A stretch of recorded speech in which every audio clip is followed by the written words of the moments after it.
Zuk gugan aldatu landara da jantzi. Kimuak lore dakar, ta loreak fruitua. Toriba ta miazka. Zuri dizugu eskaini. Jaun Andreo, arratsaldeon eta ongi etorri Gipuzkoako bereizgarri gorena beren jaben esku jartzeko ekitaldi honetara. Imanol Urrietak idatzia da irakurri dizuedan olerkia. Aldizkari baten atarikoan idatzi zuen eskuz.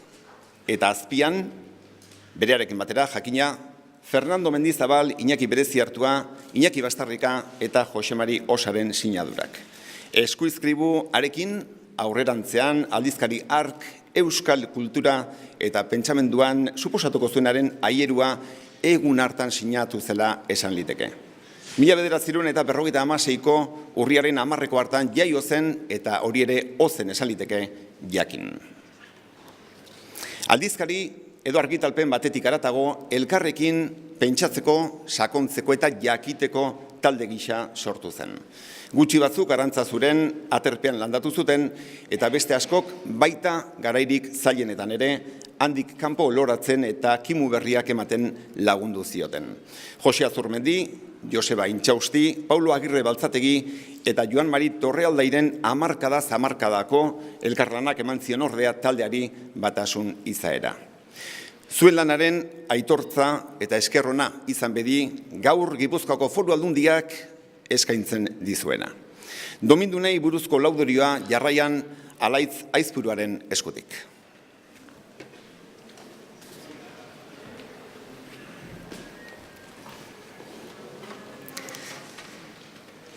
Arratsaldeon, denoi. Jakinen gorazarrearekin ekitea dagokit niri. Jakini laudatio publiko hau egiteko ardura eta aldi berean privilegioa. Nik jakini laudatio asko sordizkiot. Bai, gaur omentzen dugun jakin historikoari eta baita jakin berriari ere.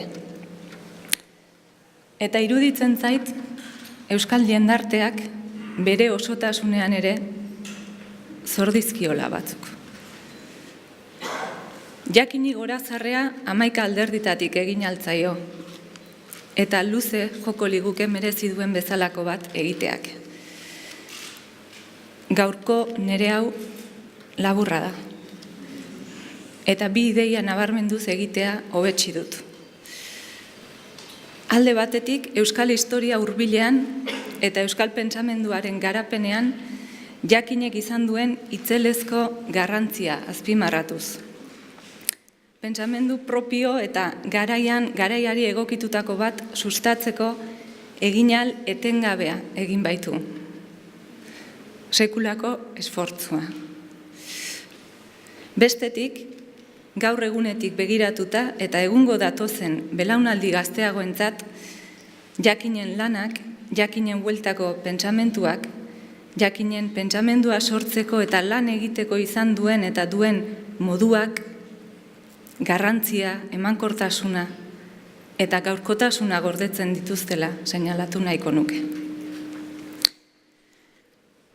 Jakin 56ko belaunaldia deitzen dugun horren kide da. Gerraosteko belaunaldi berria deitzen diogun horrena. Gaztedi berria, azaldia, gerraosteko belaunaldia.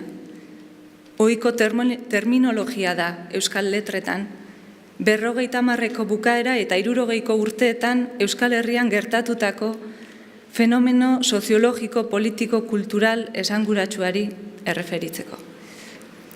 Eta autore batetik bestera edo idatzi batetik bestera adierazlea aldatu arren, funtsean guztiek adierazi nahi dutena hasiera berri bat da. Euskal mundura aldaketa sakon eta esanguratsuak ekarriko dituen denbora berri baten esnatzea. Denbora berri horren hastapen, abiapuntu urtea zedarritzerakoan, batzuetan hasiera data desberdinak ematen dira. Baina 56ko belaunaldiarena da onarpenik zabalenetarikoa duen terminoa. Eta orantxu aipatu dudan moduan, jakineko kide historikoek belaunaldi horren baitako identifikatzen dute, euren burua ere. Urte hori ez da ulertu behar bapateko etendura gisa, laxo baizik. Mugarri urtetzat bezala ulertu behar da. Aurretik eta ondorengo urteetan jasotako ezinbesteko gertaerek ere barnebiltzen dituen data simbolikotzat.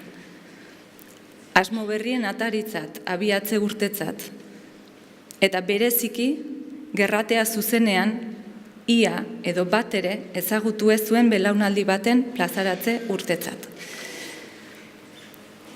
Oroitu, aipatua izan daia da, jakin aldizkaria ere urte horrentantxe sortu zela. Europan, zein Euskal Herrian, Bigarren Mundu Gerra osteko eta 36ko gerra osteko belaunaldi ez hitz egiterakoan nozio eta ideia bat errepikatu ohi da. Erentziari gabeko belaunaldiarena. Puskailetakoarena. Bigarren Mundu Gerra osteko belaunaldien eta beren guraso edo gerren aurreko belaunaldien arteko etena gertaera sozial garrantzitsua izan da Europan. Belaunaldien arteko ezin ulertua mundu ikuskera desberdinen arteko talka ageri-agerikoa bihurtu da. Maila horretako gerra baten biharamunak beste garai bati eman dio hasiera. Eta modu beretsuan, gurera etorriz, Hego Euskal Herrian, 36ko gerra osteko Euskal belaunaldia diktadurapeko debeku eta lugorri kultural horretan esnatzen hasi denerako, gurasoen mundu ikuskerarekiko eta haien euskalduntasunarekiko etena edo desfasea ageriko egia eta sakonegia da bide berean jarraitu ahal izateko. Euskalduntasuna eta abertzaletasuna neurri handi batean frankismopean eta erbestealdian garai berrietara egokitu beharrean gotortu egin dira. Ideia berriekiko irekitasunari bizkar eman. Arrazoi desberdinak tarteko, gerraurreko moldeetara ertxiki lotuta geratu dira neurri handi batean. Euskal Herria baina, eta jakinen hastapenek errepresentatzen duten Euskal Herria, soziologikoki da beste bat da. Eta Euskaldun fededun binomioak bere baitan barnebiltzen zituen identitate baten ezaugarri eusleak gero eta sostenguleku txikiagoa dute gizarte berrian. Sekularizazio prozesu hori aurrera joan ahala, euskalduntasunaren identifikazio hori anakronismo hutsa izango da. Euskal gizartea goitik behera aldatzen ari den urte haietan, garaiko beharrei erantzuten eta eguneratzen uzten ez dien langa ertxiegia. Jakin aldizkaria eta jakineko taldekideak batetik erlijioaren arazoa bizi-bizitabilen gerraosteko giroan beren belaunaldiko beste zenbait autorerekin batera erlijio kritika berritzaile batean abiatu dira. Garaiko behar eta galderei erantzun egoki batzuk eman nahian. Ordura arte Euskal Herrian ezagutu ezen erlijio kritika molde berri bati ekinez. Erlijioaren inguruko gogoeta eta kritika landuz, baina erlijia ukatu gabe. Eta aldi berean, euskal kultura sekular baten sortze lanetan arituko dira buru belarri. Euskalduntasuna eta euskara ere giro berri horretara egokitu nahian. Puntu honetan, jakinlariek aurreko kulturarekin kontrastean, euskalduntasuna, abertzaletasuna eta kristautasuna eraikitzen, aldatzen, etengabe egiten ari diren elementu eta esperientzia bitaltzat ulertuko dituzte. Garaiko pentsamendu aurrerakoiei euskal letretan ere bidea irekiz. Belaunaldi gazteari eta jakini garai berrietarako kristautasun, euskalduntasun eta euskara moderno baten egokitze, berritze eta sortze lanari eustea egokitu zaio beraz. eta lan luze eta neketsu horretan engaiatzea hautatu dute. Teologia berritzaile, garaiko autore aurrerakoien pentsamendu eta hizkuntzaren zentralitatea azpimarratzen duen hizkuntz filosofia berritzaileago baten oinarrietatik abiatuta, euren eta garaiaren neurriko pentsamentu bati bide egingo diote. Herria, hizkuntza eta kultura erdigunean jarriz. Zeregin horretan, Jakin aldizkaria, gerra osteko epealdi berri horretan, euskal idazle belaunaldi erlijioso zein laiko gaztearen lotzaile izango da. Bai garaian eta bai gaur egunetik begiratuta, gertakari kultural guztiz garrantzitsua. Euskal munduaren birsortze horretan, azaldi berria, gerrek eta gerra osteek suposatu duten gotortze eta lugorri kultural horren ostean, haize berrien ufadez, pentsamendu joera guztiek aldi berean dantzatua, egoera konplexu batean jaio da. Modernitate europear baten bukaera oihartzunez inguratuta, postmodernitate europearraren ateetan. Aurpegi anitzeko ingurumari horretan, beren bide propio baten bila, presaz, beti presaka, ez da lanik faltako. Izan ere, eta zenbait jendek hau kontatzen diedanean, harriduraz begiratzen banaute ere, modernitatea eta postmodernitatea neurri batean elkarrekin etorri eta elkarren eskutik helduta ibili direla esango nuke garaiko jakin eta jakinlarien lanetan. Nahasiago batzuetan, argiago beste batzuetan, urteak aurrera izaera definituagoa hartuko duen pentsamentu bati forma emanez. Bikoiztasun edo konplexutasun hori eskuartean duten proiektu emantzipatzailearen ondorioa da. Batetik, zafraturiko euskaldun jendearen libertadearen alde, moderniaren lehen une askatzailea, lehen bulkada ilustratu kritiko sekularizatua. Kanteren sapere haude hura, Euskal Herriratu nahi sutsuan saiatu dira. Arrazoi ilustratu askatzailea sustatu dute. Zientzia, jakintza molde berriak. Aldi berean baina, modernitatearekiko bizipen ezkorra errotuta ageri da garaiko idatzietan. Arrazoiaren eta modernitatearen izenean, euskalduntasuna behin eta berriz, mugaren bi aldeetan, gutxietxia, baztertua, zapaldua, debekatua izan dela, barneratuta dute. Frantziar iraultzak du protagonismo berezia. Gainbehera han hasi omen. Borondate zentralizatzailearen favorez, letra larriz izenek idatzitako askatasunaren izenean, askatasunak debekatu zizkieten hartan. Arrazoia eta progresoaren izenean euskera, euskal foruak, euskal ohiturak, lurraldearen mugak, euskaldunen fedea zapuztuak izan dira. Arrazoi jainko errespeturik gabea, aspalditik ezagun bada euskaldunen artean. Berdin gurutza da eta misio zibilizatzaileak ere. Belaunaldi berria guzti horri aurre egin nahian, irrazionalismo kritiko batean abiatu da. Ordena, boterea eta estatukoa errepresentatzen dituen arrazoizkotasun horren kontra. Gizakiaren alderdi irrazionala, inkontzientea, mitikoa, mistikoa, aberetasuna, historia lineal progresibo baten utxala, absolutu guztien funtsgabetasuna, eta arrazoizkotasun utxesko giza ereduaren arropuzkeria eta ximela seinalatu dira. Diruaren menera guztiz makurturiko kultura mendebaldar materialistari, Asia, budismoa, espiritualtasuna jarriko dizkiote parez pare. Gizatasun oro hartzaileago bat da, jomuga. Azaldi berriak eta jakinlariek modernitatearen izaera ambiguoa eta paradoxikoa ederki jakindu identifikatzen. Eta modernitatearen aurpegi desberdinen arrisku eta aukerez, alderdi askatzaile bezain zapaltzailez ongi jabetu da. Modernitate unibertsalista baten orduak aspaldi pasatuak baitira belaunaldi honentzat.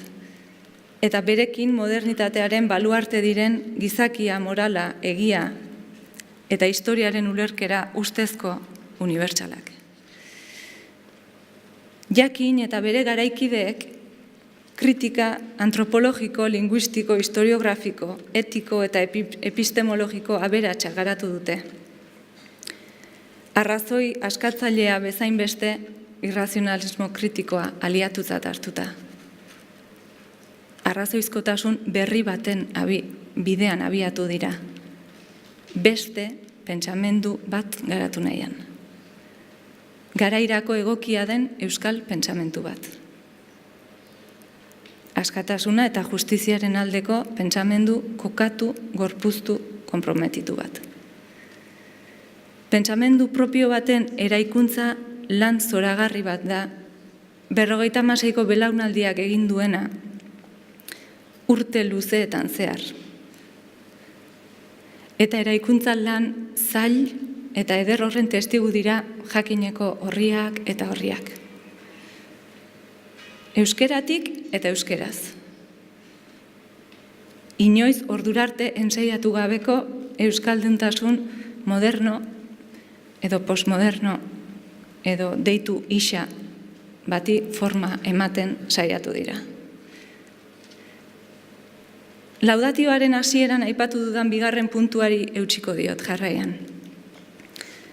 Alegia, belaunaldi gazteagoentzat jakinen lanak, jakinen bueltako pentsamentuak, jakinek pentsamendua sortzeko eta lan egiteko izan duen eta duen moduak, gaur eta hemen duen garrantziari, emankortasunari eta gaurkotasunari. Jakinek pentsamendu askea, pentsamendu kokatua, pentsamendu propioa, kritikoa, landu, sustatu, edatu eta auspotu ditu. Urte luze eta atakazailu ugaritan egin ere. Gizarte hobe baten aldeko pentsamendua nola sortzen den erakutsi digu finean, modu bat, bide bat. Eta hori galanta da.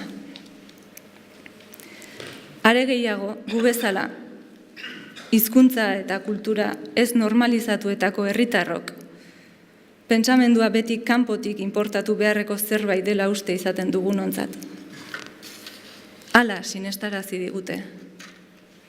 Hala sinestarazten digute oraindik ere gehienetan. Eta guk sinetsi egin dugu. Eta gure praktikek askotan hala erakusten dute. Badirudi euskaraz eta euskeratik pentsamenduen alorra urrutiegi geratzen zaigula. Euskaldunok pentsamendu propio bat garatzeko halako ezintasun intrinseko bat bagenu bezala. Ia beti besteen ideietatik interpretatu dugu gure burua.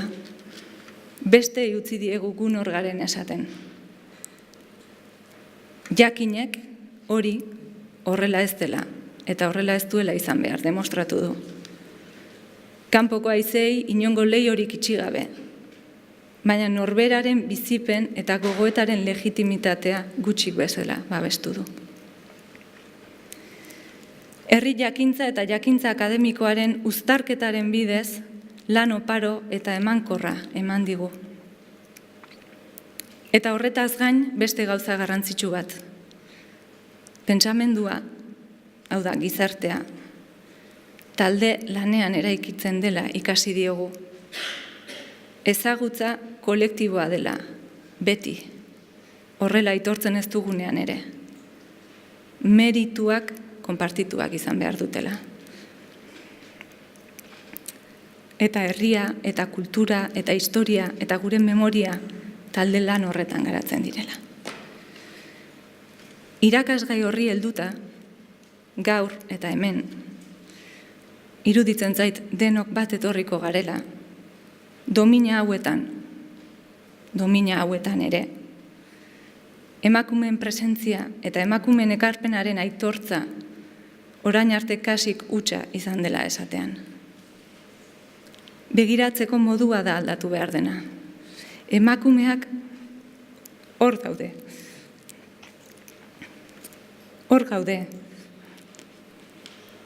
Beti egon gara, beti izan gara, beti egin dugu. Begiratzeko modua da aldatu behar dena. Jakinek eta gaur laudatzen ditugun jakinlariek gizartea begiratzeko eta pentsamendua garatzeko modu bat erakutsi digute. Irekia, kritikoa, eraikitzailea, garaian garaikoa. Hori izan du bokazio urte luze hauetan. Eta gu bokazio horri fidel izan behar gara. Bide hori baita belaunaldi gazteagokok utzi ezin duguna. Jaso beharko genukeena jakinlariengatik. Eta galdu ez nahi duguna. Galdu nahi ez duguna, markatu. Horren beharra gaur-gaurkoz eta oraindik ere atemporala baita. Eskerrik asko jakin. Bi bazuek. Bizitza luzea jakin eta jakinlarioi. Eta gaur hemendik bi musu berezi bat Lorea eta bestea Joserentzat. Eskerrik asko.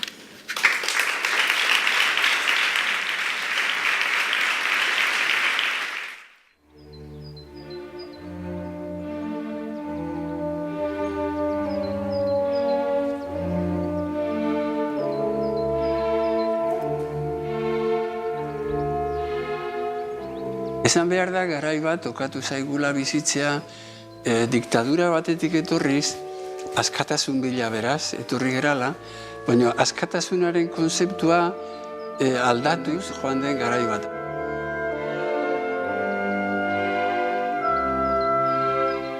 Gerraren trauma hor segitzen zuen, belaunaldi zaharrekin kontaktua nahiko zaila zen, talka ideologiko handia zegoen, eta gero erregio aldetik ere planteamentuak oso klasikoak.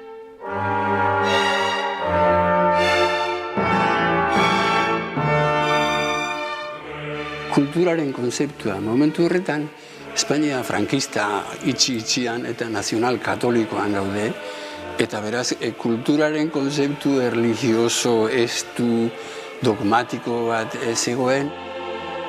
Hor mugitzen ikasi genuen, zaila zen lurralde batean. Arantzazu urte horietan da Euskal Herriko kulturzentro oso garrantzizko bat.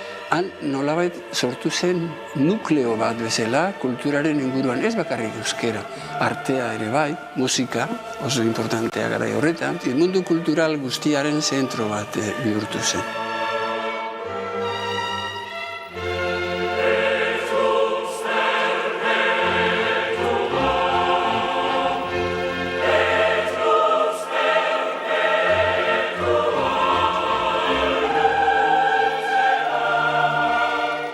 Kultura salbatuko du euskera.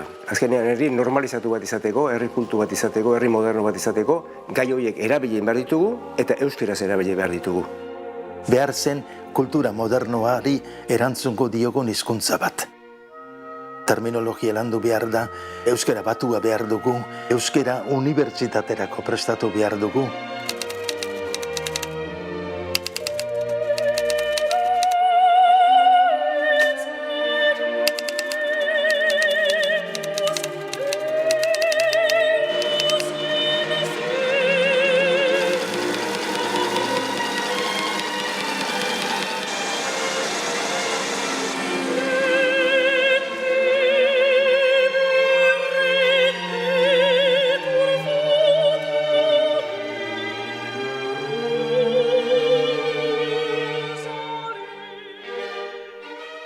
Jakinen jarrera ez da sekula izan dogmatikoa, ez da izan pulpitu bat, jakin, ez da izan katedra bat, herriko plaza bat izan da. Guk nahi genuena da hor plazaratzea gure herriko gogoetak eta eztabaidak eta ziak guztiak. Eta nik uste dut Jakinen ekarpenik importanteena beti hori izan dela, hasieratik gaur arte da Pentsamendu diferente hauei plataforma bat eskaintzea. Eta, jakin, bihurtu genuen azkenean, zena baina belaunaldi berriaren eta kezkak berri guzti horien eta polemika guzti horien eta gune zentrala, zentralitatea handia eman zeion jakinik. Gaztegera gaztetaz gaude konforme mundu garbi. Seminario guztu egin ziren, 67 aldera, eta orduan kalera etorri zen jakin, eta arrezkero gazte jentearekin eta kulturako jentearekin da indu bere bidea.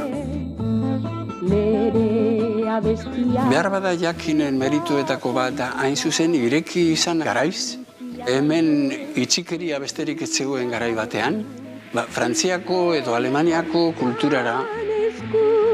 Azkenean kanpoan ikasi, intelektualki aberastu eta gero Euskal Herrira etorri eta hemen gure zera jakitu hori edo gure ikasi know-how hori edo ikasi genuen hori emateko halako konpromisoen bat bagen nuen.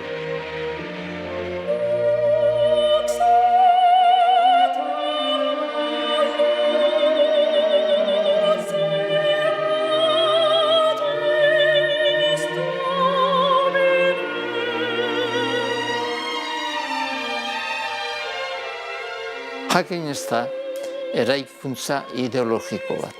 Pentsamentu librea da, osatu behar dena, zuzendu behar dena, eta gero zer esanik ez, egokitu behar dena gizartera.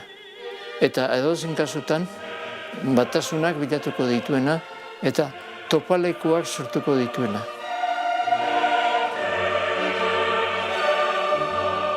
Kanpoko erreferentziak beharrezkoak dira, hor egon beharra dago, baina gure nortasun propioa eta galtzen baldin badugu, etorkizun ez dugu erreza.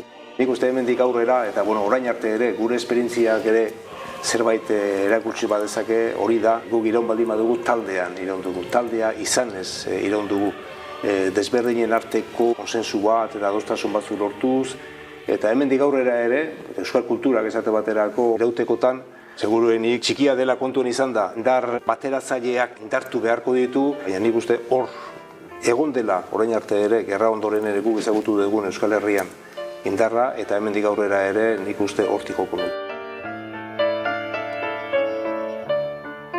Jakin nik uste dut euskal kulturan instituzio badela, ez? Eta guk euk ere, sartu garen belaunaldi berriak horrela baloratzen dugula, ez? Urte luzetan, garai zailetan, ausardia eta sena handiz, nolabait, apustu eta pentsamendu eta idea batzuk gizartera ekartzeko eta gainaz gauzatzeko eta praktikan jartzeko hainbat proiektutan egindako lana, ez? Eta horren pixua guk sentitzen dugu. Eta guk hori hartzen dugu horrez, esango dut, baina ardura handi batekin ere bai, ez? Ia gu izango garen gai urrats bat aurrerago eramateko eta beti ere pentsatuz ari garela gaur egungo gure mundu honi erantzun bat edo galdera egoki batzuk planteatzen behintzat.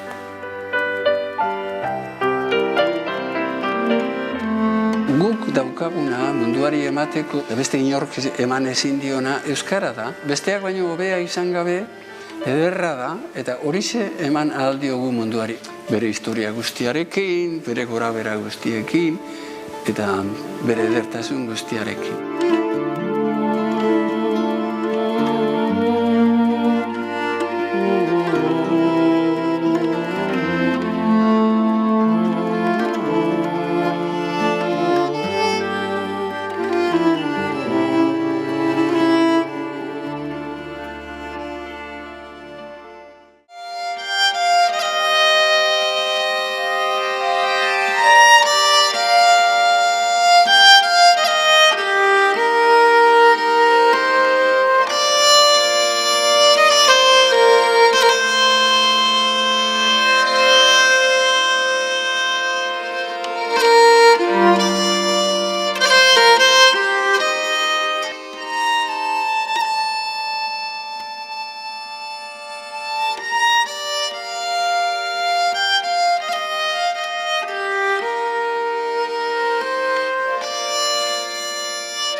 Gipuzkoako Foru Aldundiaren Gobernu Kontseiluak 2018ko azaroaren 19an egindako bileran, Gipuzkoako bereizgarri gorena den urrezko domina jakin taldeari ematea erabaki du, pentsamenduan, kultur eragintzan, berdin argitalpengintzan, euskal kulturan eta euskara batuaren edapenean egindako merezimenduak aitortzeko.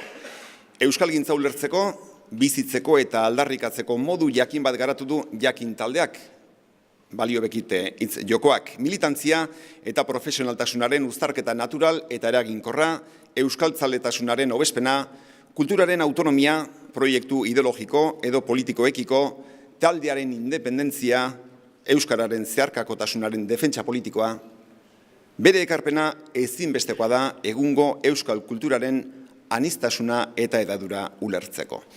Horren guztiaren adirazgarri. Gipuzkoako diputatu nagusiak, Markel Olano jaunak, emango die urrezko domina, jakin taldearen ibilbide luzean, ibide lagun izan diren Joseba Intxausti, Jose Azurmendi, Paulo Agirre Baltzategi eta Joan Mari Torrealderi. Bihotzez, zorionak.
Lau gara omenduak eta 3 gaude presente.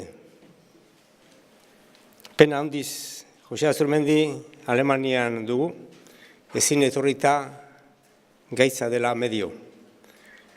Baina Gipuzkoako Foru Aldundiak sekulako indarra egin du eta etxeko ekipu bat bidali du Jose gure artean egon dadin. Eta beraz, orain, hementxe duzue, Jose Azurmendi gaur goizean grabaturiko bideo batean.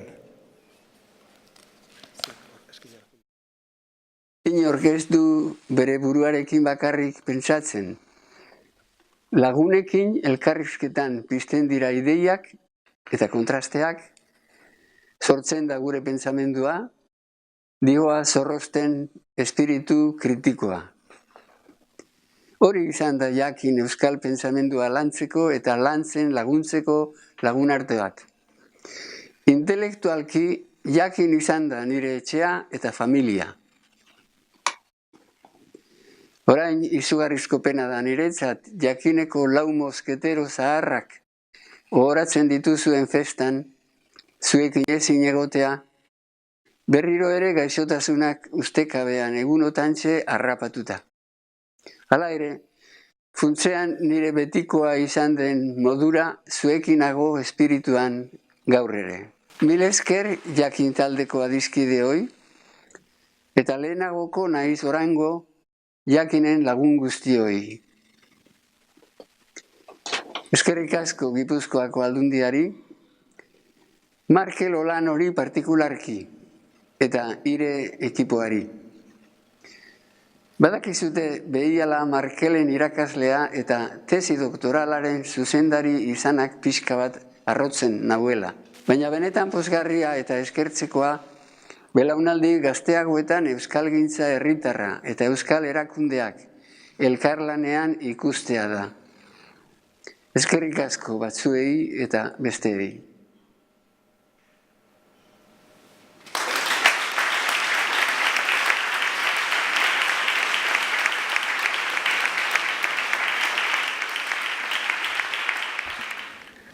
Eta orain, Lauron izenean doaz nire hitzak, Joserenak ere badira.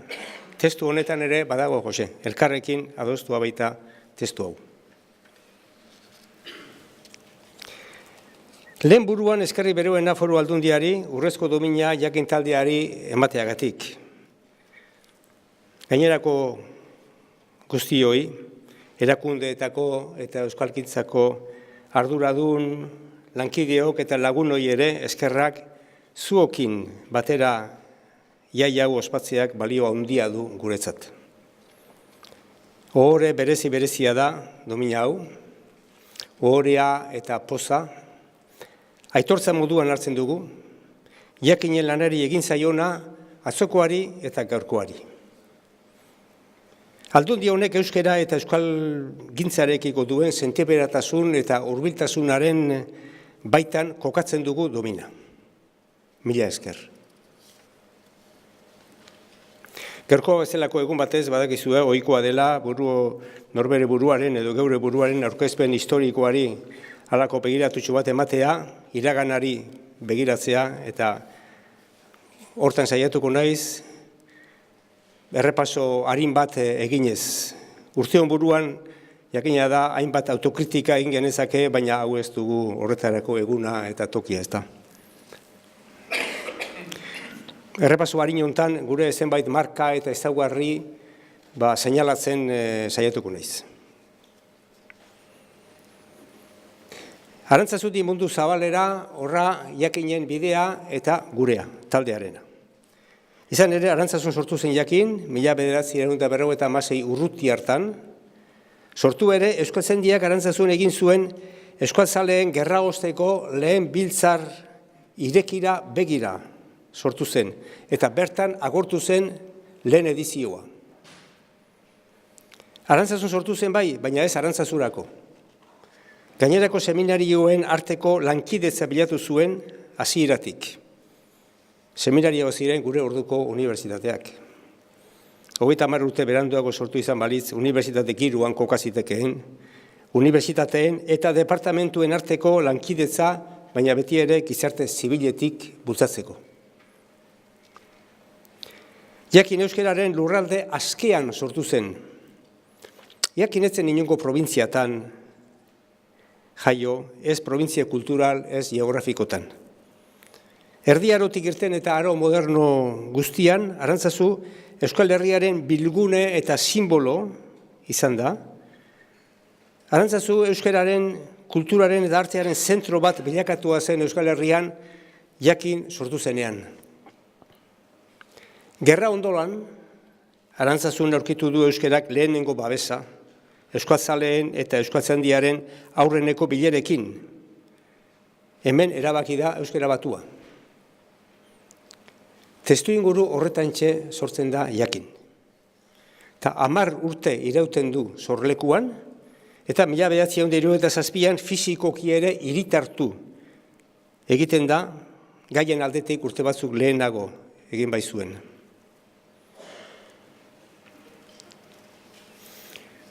Irailean 72 urte egin ditu jakinek. Ibilbide luze honetan mundu asko aldatu da, Euskal Herria ere bai eta jakin bera ere bai. Aldizkariak debekoak izan ditu, 2. Barne krisi ere izan du, 76-77an. Hasierako urteetan, 2 hamarkadetan lantaldeak maiz aldatu dira, estudianten aldizkaria baizen. Egoera berrietara moldatzea derrigorturik ere egon da. 77an, epatu dugu, 79an, 77an, 80an, eta bar. 77ko krisiaren ondoren lortu genuen aldizkari hiritar eta modernoa Carlos Santamaria eta Ricardo Arregiren laguntzaz. 79ko krisian, Frankoren gobernuak aldizkariaren baimena errotik moztu zionean, taldea eratu eta indartu egin genuen. Eta aldi berean, proiektu berriak abiarazi genituen, 77an uzei garatzeraino, edo gauzatzeraino. Bi gertakari horietan ordea ez da agortzen aldaketak, ez dira agortzen aldaketak, ez da urrik eman ere. Oroar, egoera berrietara eta garai berrietara moldatuz egin dugu bidea, alor guztietan, personalean, formula juridikoetan, euskarrietan, produktuetan eta beste. Historiaren errepaso azkar honek lezio bat ematen digu. Eta da, etengabe berregokitu beharra.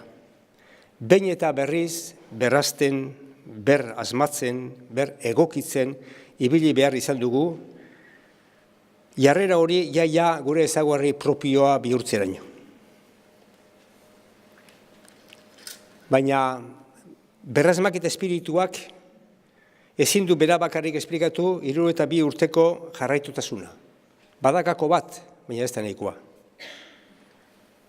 Jakinen historiatik ikasi dugu taldearen indarra, garrantzia. Jakinkideok sakabanaturik geundenean ikasketak egiten, Katalunian, Italian, Frantzian, Alemanian, jakine batzuen talde izaera. Virtuala baino sendoagoa. Komunikazio idatziaren bidez eta aldian aldiko topaketak eginez.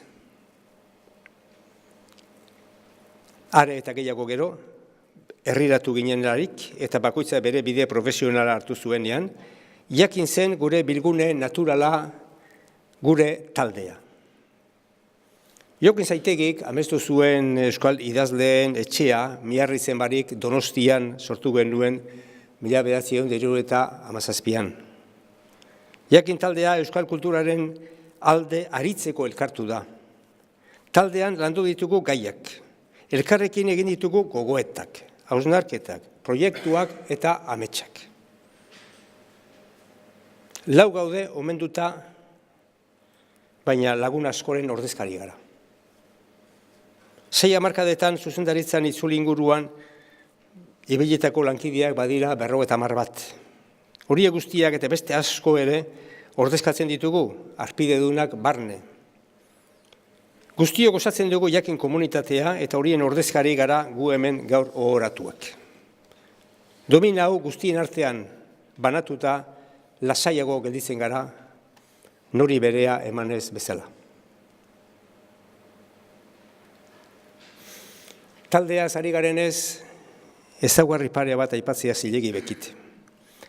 Talde irekia eta askea izan da jakin, integratzailea eta integratua. Batetik, jakinek bere proiektuak eta produktuak ondu eta mamitzeko orduan, jente askoregana jo du. Kanpoko lankidetzak bilatu ditu, eta horien ikuspegiak gurera ekarri. Aldizkarian bertan, 3.100 lankidetza izan ditugu, eta 1.250 lankide edo idazle. Berriz diot, 3.100 lankidetza, eta 1.250 lankide, bada zerbait. Eta bestetik, jakin taldea euskalgintzan solidarioa eta integratua izan da. Jakin eskanpoko lanetan etengabe ibili gara. Batzuetan sortzaile, eragile edo bultzatzaile, eta beste askotan bide lagun edo partaide. Hainbat eremutan aritua gara, euskal idazleen elkartearen hasiera haietan, alfabetatze mugimenduaren hastepeneko aleginetan, UEU-ren bideratze lanetan, eta batez ere, EKB-en eta Kontseiluan, Usein eta Eusen Horren, Anitasun aldizkarian eta Euskaldunon egunkarian, Elkar Fundazioan eta Kulturaren aldeko Euskal Fundazioan, Unibertsitatean eta abar. Aipaturiko ekimen sozialez gainera, erakunde publikoekin lankidetzan ere, aritu izan gara, Nafarroko gobernuarekin eta batez ere Eusko Jaurlaritzarekin. Euskararen erakunde publiko orokorra dugun Euskaltzaindian kide, batzordekide eta lankide izan gara. Eta atsegin handiz, jaso dugu azken orduan, Euskaltzainburuaren esker ona, Euskararen eta Euskararen Akademiaren alde egin dugun lana dela eta. Honela agurtzen gaitu. Lortu duzue Beñolako Arantzasun hasi zen asmo hura, euskaldun guztiontzat errealitate izatea, eta gainera ezinbesteko erreferentzia. Ekin eta jarrai. Joseba, Jose, Paulo eta Joamari laurok zarete euskal zain.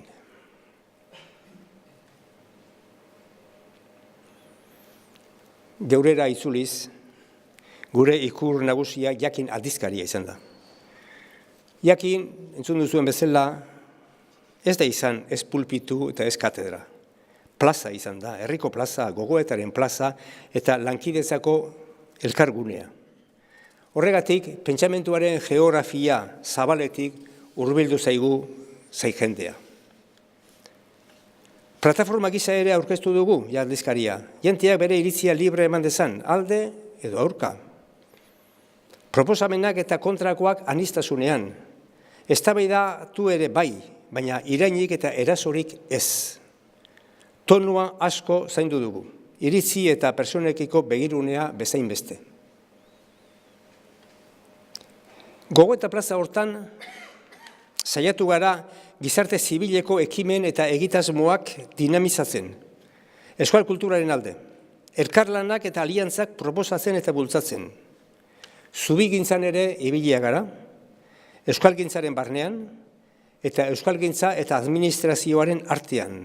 Elkarrekeko mesfidantzak gainditu eta harreman artikulazio egokiaren bideak proposatuz eta erraztuz. Gorago esana dugu jakin euskararen lurralde librean sortua dela, ez inongo probintziatan, eta horregatik ulertu izan dugu gure lana hasieratik inorena ez eta guztiena dela euskaraz izatekotan. Inoren ez izatea ez da inorekin ez egotea. Euskaltzale eta herritar guztiekin egoten ahalegindu gara beti, kritikoki, maitasunez kritiko, erdigune ez ekidistantean. Idatzi gabeko gure estilo liburuan eta lerro editorialean inoiz edo behin argitu dugun bezala, zabaletik jokatzeko saioa izan da jakin. Beti ez genuen asmatuko, baina ondradu saiatu gara bilgune eta bateragune lana egiten, kultura eta iritzi desberdinen elkarbizitza sustatzen, jakinek referentzialtasuna, independentzia eta sinesgarritasuna erdietxe baditu, bateragune izateko bokazio honegatik izan da zalantzarik gabe. Aldizkarian eta beste hainbeste osterantzeko gure konpromisuetan herrigintza euskalgintzatik proposatu dugu. Euskalgintzaren zentraltasuna ez da eslogan hutsa, gure proposamen nagusia da herrigintzaren eraikuntzan. Modu desberdinetara azaldu dugu historian kulturaren aldarrikapena edo defentsa eginez esaterako. 50 hamarkadan, jakinek bere aldizkaria kultur proiektutzat aurkeztu zuen. Literatur zaletasuna eta filologia zaletasuna ziren nagusi orduan euskararen munduan, galtzaileen sindromearekin batera. Guk baina uste genuen kultura zela euskararen salbamentua, kulturmentua. Hasieran kultura jasoa eta segidan modernoa eta geroago propioa. Gure euskara kultur joera eta kultur hats guzi-guzietan murgirez bitartean haizea orrazten ari gera. Horra lehen zenbakiko editorialeko hitzak eta beste hauek. Edertu dezagun geure hizkuntza egungo egoerara egokitu saia gaitezen edotariko gaia eta arazoa euskeraz erabiltzen. Hau da, euskara landu eta trebatu beharra. Eta ondoren dator hizkuntza eredu egokia aukeratzea. Txiardegiren eskutik, eta Luis Bellasante, Koldo Michelena eta Euskaltzaindiaren bidetik. Euskara estandarra, jasoa eta guztiona euskara batua.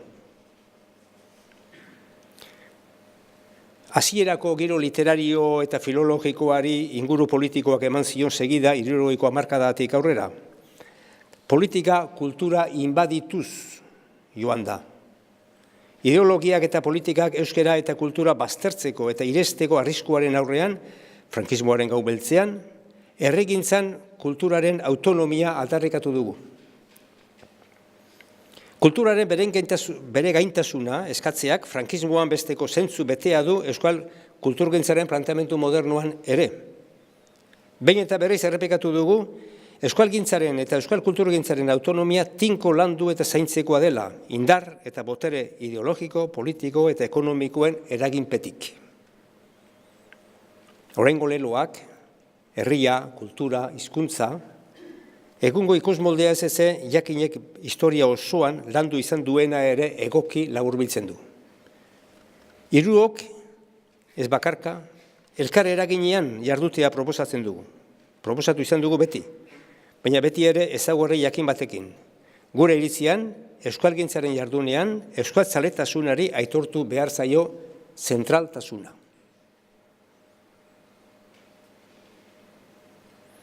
Eta ibilian, urteak pasa dira, eta iraganari etorkizuna segurtatzeko ordua iritsi zaigu. 2014 urtea, transmisioaren urtea izan da. Gure memoria historikoa etorkizunaren zerbitzuan osore jarri nahi genuen horregatik fundazioa. Jakin aurrerantzean fundazioa da, eta horrela ondare material eta ez materiala osorik iraganari etorkizuna emateko xedez bermaturik gelditzen da. Aldi berean, aldizkaria ere birmoldatu genuen, Azal eta Mami, paperezkoa izan da gure ikur nagusia historian zehar. Behin berriz modernotu dugu eta ondoan analogikoa sortu. Are, gune digitala prestatu dugu ondare osoa jentearen eskura klik baten eskainiz. Eta azkenik, baina ez azken, errelebua eskualdatzea. Lore Agirre kazetari eta gizarte antropologiaren adituaren esku utzi genuen zuzendaritza Kontseilu Editorial berriarekin. Esan behar dizuet, Lore Agirre, ez duzu gaur hemen ikusten, gaur arratsaldean aita hil baizaio. Horregatik ez dago gure artean. Pena handiz. Beraz, Lore Agirre kazetari eta antropologoaren adituaren utzi genuen gure zuzendaritza, baina Kontseilu Editorial berriarekin. Eta jakindari berriak, antropologia, arte, filosofia, kazetaritza, liburugintza, sorkuntza eta soziologiaren eremutik etorri dira, alegia euskal kulturgintza eta herrigintzatik. Taldean etorri dira eta taldera etorri dira. Arantzazutik mundu zabalera egin dugun bidean, transmisio hau, 2014an egin genuen transmisio hau, irautza txiki edo handi hori geroak esan beza. Baina izan bada esanguratsua. Arantzazuri jatorria loturiko belaunaldi baten legatua da. Mundu baten bukaeratzat ardezaken norbaitek. Guretzako ez da deus bukatzen, kontrara baizik. Sinesita gaude, jakinen etorkizuna irana baino ederragoa izango dela. Eta hasia dago izaten. Eta bukatzea noa. Eskerrak emanez hasi naiz, gizalegez eta alaxe itxi nahi dut jardun hau. Eskerrak atzera Foru Aldundiari eta beren beregi Markel Olano diputatu nagusiari filosofia bat eskertzen dugu. Erakundeen eta euskalgintza sozialaren arteko elkarlanaren filosofia. Horrela bakarrik bermatu ahal izango da euskararen garapena. Jakinek zor asko ditu, zor handia ditu. 2006an urrezko esteiak ospatu genituenean, jakinen 50. urte horrenean, eskerrak emateko baliatu genuen urtemuga seinalatu hori. Urteko ekimenen abia puntu Arantzazun egin genuen, jakinen bueltean ibilireko 50 bat lagun bildu ginen bertan, sortzaileak tarteko, gaur hilda daude denak. Emandako babesa eta eskuzabaltasuna Arantzazuri eskertu genion eta ekitaldi berean eskertu genituen urte luzeetan lankide eta laguntzaile doan izan ditugun guztiak, lagun asko. Eta hauekin batera eskertu nahi ditugu orain, 2014an gurera etorri zaizkigun jakinkide berriak. Esker mila jakini atz berria ematearen. Esan dut.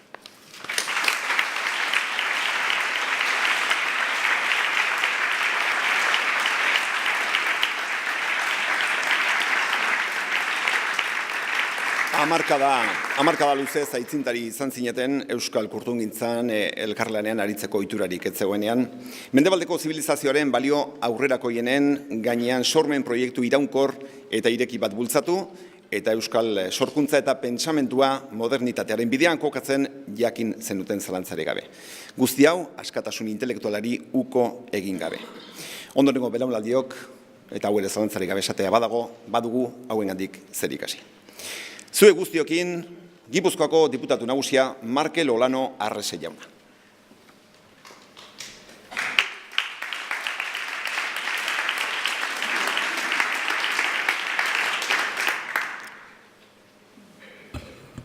Joseba, Paulo, Joan Mari eta Alemanian zauden Jose, jakineko lagunak, herri ordezkariak eta gainontzeko gonbidatuak, arratsalde on. Jakin talde historikoari omen egiteko bildu gara gaur hemen. Gipuzkoako urrezko domina emanez egin nahi diogu goratzarre jakin talde historikoari. Eta haren izenean Joseba Intxaustik, Jose Azurmendik, Paulo Agirre Baltzategik eta Joan Mari Torrealdaik egindako ekarpen handia aitortu. Pentsamenduan, kultur eragintzan, argitalpengintzan, euskal kulturan eta euskara batuaren eremuan egindako lana eta ekarpena aitortu nahi die Gipuzkoako Foru Aldundiak lau eragile eta pentsalari hauei. Azken 6 hamarkadetan zehar, lan eskerga egin duzuelako euskal kultura modernitatearen bidean kokatzeko, guztizko askatasun intelektualari inoiz uko egin gabe lehenago esan den bezala. Mendebaldeko zibilizazioaren balio aurrerako hien gainean, proiektu sortzaile iraunkor eta ireki bat eratzeko ahalegin handia egin duzue. Eta horrekin, Euskal Herri honentzat etorkizuna eraikitzeko lanean jardun duzue. Jakin markari begiratzen badiogu, jakin hitzaren azpian 3 kontzeptu ageri direla esango nuke: herria, hizkuntza eta kultura. Herria, hizkuntza eta kultura. 3 hitz horietan mamitzen da jakin taldeak sorreratik bertatik bere buruari ezarri dion izateko arrazoia eta erdiesteko helburua. 3 hitz horien baturak jartzen dute azken 62 urtetan egin duen lanaren muina. 3 hanka horietan zurkaiztu du jakinek bere etxea, sinetsita euskal hiztunen komunitatearen geroa, 3 eremu edo tasun hoiek bermatuko zutela. Herria, hizkuntza eta kultura. Euskal hiztun komunitatearentzat lurralde bat, hizkuntza bat, nor izateko pentsamendu bat, bizialdi bat. Nazio kulturala eta nazio politikoa eskutik hartuta eraiki behar direla alegia. Jakinen ekarpena 4 ataletan laburbil genezakeela uste dut. Bat, euskarak kultura behar du aurrera egingo badu. 2, kultura horrek moderno, antidogmatiko eta irekia behar du izan, belaunaldi berriei transmitituko bazaie. 3, unibertsalizateko modu bakarra partikularizatea da. Eta 4, partikularizateko nork bere pentsamendu propioa garatu behar du eta mundua nork bere esperientziatik aztertzeko obligazioa du. Nabarmena da, jardunbide luze eta emankorreko taldea dela jakin. Jakineko kideak 6 hamarkadatan izan dira egile eta eragile. 1950ko hamarkadan hasi eta gaur arte. Garaian garaiko gure herriaren auziak eta kezkak nolako, jakin taldearen erantzunak halako. Eta alderantziz ere, neurri handi batean, garaian garaiko jakin taldea nolako, gure herriaren auziak eta kezkak halako. Oraina 60 urte, jakin argira ekarri zutenek eta azken 4 hamarkadetan giratu dutenek, bide luzea egiteaz gainera, proiektua sortu hasi eta sendotzeaz gainera, jakin ezinbesteko erreferentzia bilakatu dute euskal kulturaren esparruan. 4 jakinkide historikoek militantzia lan profesional eskerga egin dute euskal kultura dagoen lekura iristeko, eta hori ezagutzea nahitaezkoa da. Jakin aldizkariaren orrialdeetan inprimatu dira azken 60 urteotan euskal kulturan sortu eta bilakatu diren auzi eta eztabaida nagusiak. Hizkuntzaren batasunaren beharra, kultur sorkuntzaren eta transmisioaren kezka, euskal hezkuntzaren eta kurrikulumaren urgentzia, abertzaletasunaren eta ezkerraren arteko auzia, euskalduntasunaren definizio berria, nazio arazoen korapiloa hemen eta munduan, ekonomia ereduen talka, garapen paradigma berriak eta gehiago. Hori dena, mundu mailako eztabaida eta ekarpen ideologikoen argitan eta pentsamendu kritiko ireki eta eraikiltzaile batetik abiatuta. Jakin taldearen bide horria luze bezain oparoa da. Jakin taldea, Arantzazun osatu zen 1960ko hamarkadan, zehar Jakin aldizkariaren zuzendaritzaz arduratzen zen bigarren belaunaldiaren inguruan. Joseba Antxaustik, Jose Azurmendik eta Joan Mari Torrealdaik aldizkariaren zuzendaritza kolektiboan hartu zuten parte urte horietan, eta 1970ko hamarkadatik aurrera, Paulo Agirre-Baltzategiarekin batera aldizkariaren aro berriaren gidaritza hartu zuten. Talde horrek, aldizkariak 1956an sortu zenetik zituen xedeak berretsi egin zituen, alegia, euskara eta kultura uztartzea, euskara kultur joera mugimendu eta alor guztietara zabaltzea, euskara kultur hizkuntza gisa trebatzea eta euskarari estatus kultural praktikoa aitortzea. Baina batez ere, Jakinen modernizazio prozesua muturreraino eraman zuten, ikasle eta apaizgaien mundua Arantzazu, hain zuzen ere, utziz eta hiritartze eta laikotze prozesua burutuz, gaien zein lankideen tipologiari dagokionez.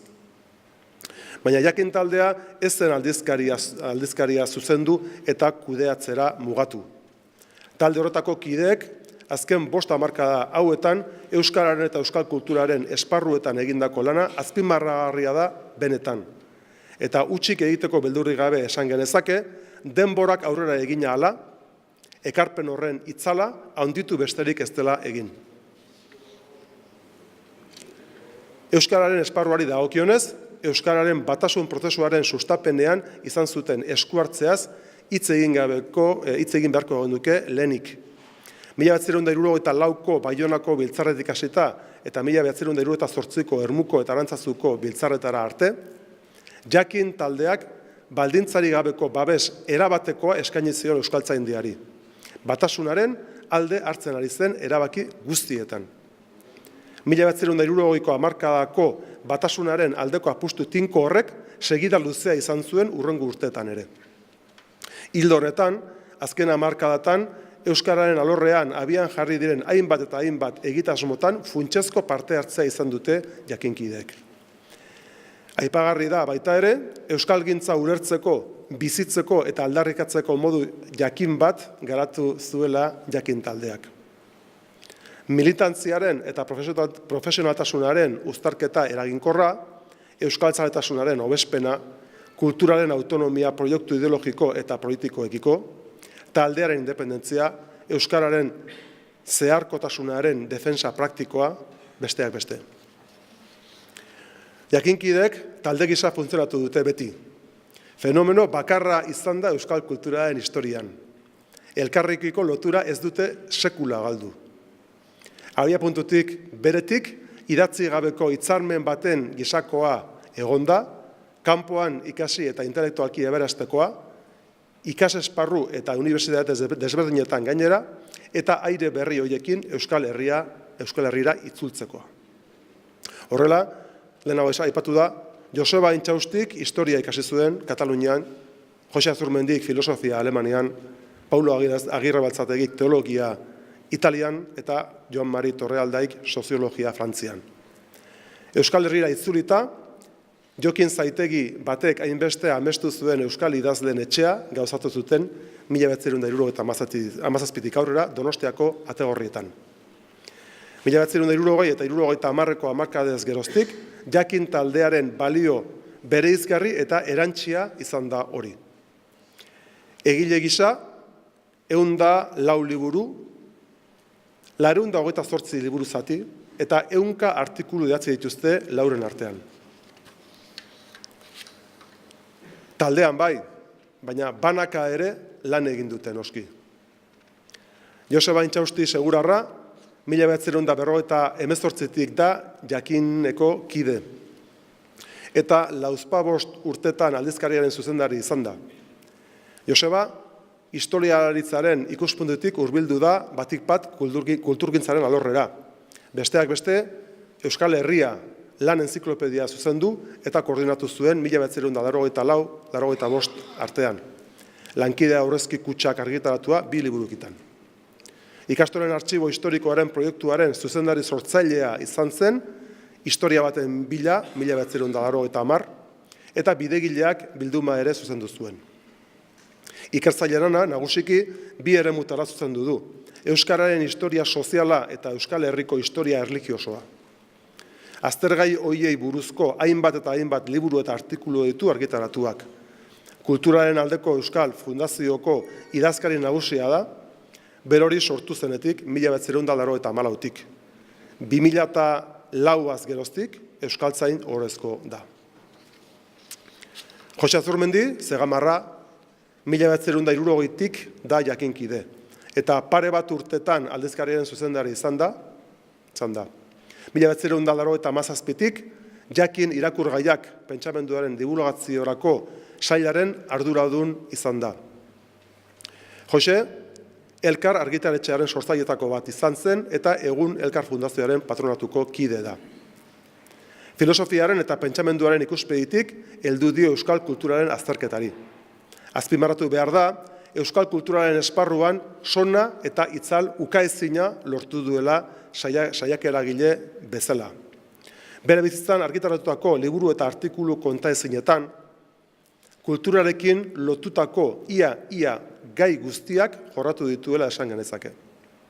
Politika, historia, gizartea, hizkuntza, literatura, komunikazioa, artea, zientzia, teknologia.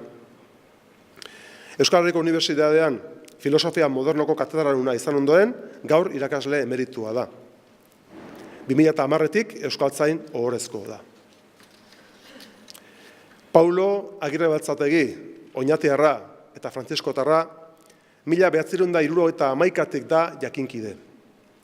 Eta 45 urtetan jakin taldean arduradun izan da. Uzeiren fundatzailetako bat da eta bertako hiztegi taldeen koordinatzailea lehen urteetan. Euskal Kulturaren Batzarraren sortzailetakoa eta lehendakaria 10 bat urtez. 1980ko hamarkadan Eusenor entziklopedia egitasmo bat diseinatu zuen eta bertako ikerketa eta garapen sailaren arduraduna izan zen. Liburu eta artikulu kopuru handia du argitaratua kulturaren hainbat alorretan. Edizio lanetan jardun da urte luzeetan, Gandiagaren obra poetiko osoaren edizio historiko kritikoa landu eta editatu du. Azken urteetan, Arantzazuko literatur historia aztertzen eta Arantzazuri buruzko olerki eta bertsoen bilduma lantzen jardun da. Horren edizio historiko kritikoa argitaratzea dauka, Arantzazu dut kantagai izenburuaz 10 liburukitan. 2014tik euskaltzain ohorezko da. Joan Mari Torrealdai, foruarra, 1973tik da jakinkide. Lehen aldian, 5 urte aldizkariaren zuzendari izan eta gero, 1977tik aurrera, aldizkariaren zuzendari eta jakin taldearen arduraduna da 40 urtetik gora. Gaur egun Jakin Fundazioaren lehendakaria da. Elkar argitaletxearen sortzailetako bat izan zen eta egun Elkar Fundazioaren lehendakari ordea da. Egunkaria sortzen taldeko bozeramaileetakoa izan zen eta Euskaldunon egunkariako administrazio kontseiluko lehendakaria.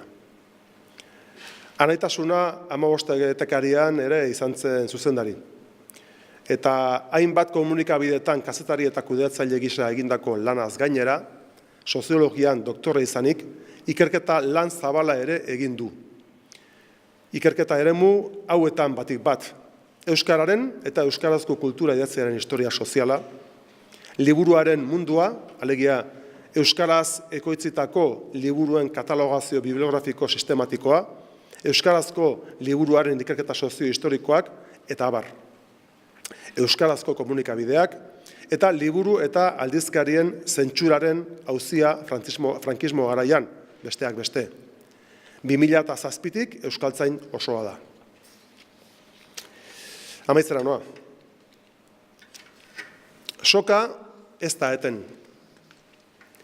Jakin taldea izan da eta taldea izaten jarraitzen du.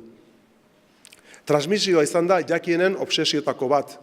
Hizkuntza, kultura, erresentimendua iraunarazi eta belaunaldi berrien gana iristarazteko bideak irekitzea lehenago esan bezala.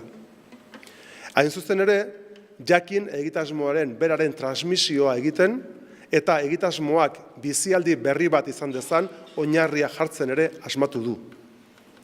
Jakinek etorkizuna eraikiz jarrai dezan, 4 kide historikoek eskuzabaltasun ariketa bat eginez, belaunaldi gazteagoen esku utzi dute taldearen ardura. Jakinek jarrai dezan herria, hizkuntza eta kultura lantzen. Plaza ireki eta eraikitzaile batean. Horregatik guztiagatik, Joseba, Jose, Paulo eta Joan Mari ongi merezia duzue Gipuzkoako urrezko domina. Zorionak, bihotz-bihotzez. Eta zuoi guztioi, mila esker benetan ekitaldiotara etorri zaretelako. Mila esker.